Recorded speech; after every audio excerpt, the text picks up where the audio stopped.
This review is a request from one of my subscribers who goes by the name of @Gina-VAN, and he or she, depending on the gender, asked me insistently to review this movie as soon as possible. And of course, me being the generous individual, I am more than willing to oblige you on your behalf. So let's get this review started, shall we?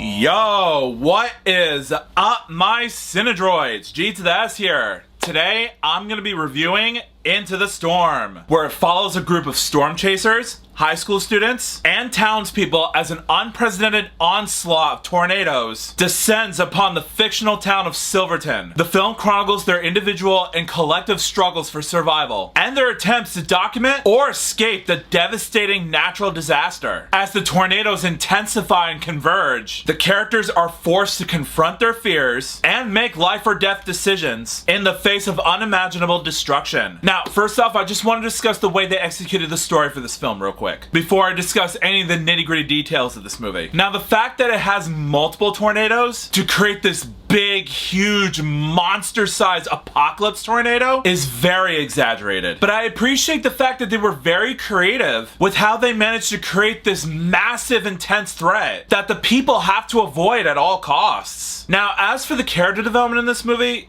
I'm sort of half and half. At one point, it does make sense that these high school students are graduating from high school to college, and that's what sort of drives the plot of this movie. And there are some moments in this movie, when it comes to the film's dramatic and emotional moments, where the characters are in dire distress, and it looks like that there's no hope for them to escape this disastrous situation that they were in. So that creates this certain level of not only tension, but also a sense of dread and uncertainty to the moment. Kind of like that very intense moment in Toy Story 3 where the toys are about to be burned alive in that scary incinerator, and the gang all hold hands and close their eyes, just ready to accept death in that moment. This is kind of like this one scene from this movie in a nutshell. No spoilers, but I have to applaud to the folks over at Warner Brothers, New Line Cinema, and Village Roadshow Pictures for incorporating that sense of dread to the moment. But does that save this movie from becoming a bit boring? No, not in the slightest. And this is where my discussion of the nitty-gritty details for this movie come in. Now, getting the good parts out of the way, despite the CGI and the camera cinematography looking great in this movie, the amount of intense action sequences that had me on the edge of my seat, and also the direction coaching from Stephen Quayle, most of the characters in this movie are very forgettable. Particularly the main crew that are chasing after this tornado. The guy that plays Thorin Oakenshield from The Hobbit himself, Richard Armitage, Max Deacon, Nathan Kress, Matt Walsh, and Sarah Wayne Callies. This movie is supposed to make me attached to them, but the problem is whoever was in charge of developing these characters, they are flat to me. None of them stand out from the crowd as the most memorable. It's not like they're bad actors in this movie. I thought the cast who are tasked to play these characters do a decent job. It's just that the scripts that they are forced to work with in this movie feel so sloppy and wooden that it just makes it really hard to watch for me. Now, when it comes to the movie's comedic humor, hell nah. There's these crazy vloggers who are chasing after the monster tornado as well, and the jokes that the actors have to tell in this movie feel so cringe. As morbid as it sounds, I wish that these idiots would just die right then and there and none would be the wiser. Now, there were a couple moments in the movie where they did get violently swept away by the tornado, but to me, it just fell out of nowhere. Guys, in the end, to shorten up this review, I personally thought the movie Into the Storm was very boring and derivative. The script was poorly written, the characters in the story felt so forgettable, but the visuals,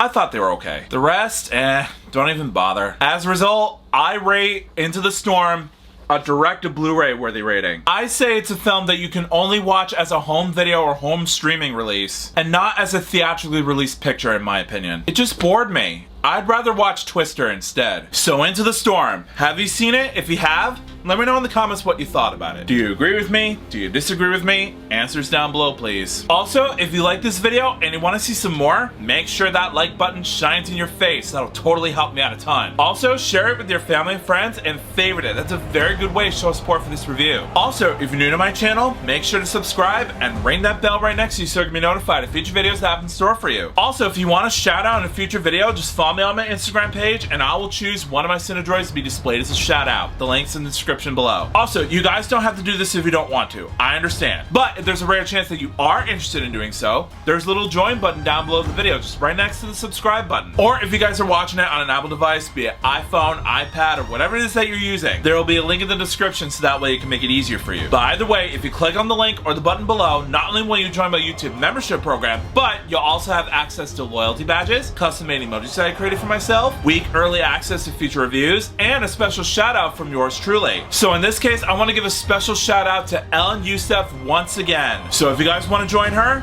make sure you click on the link or the button below and become a member.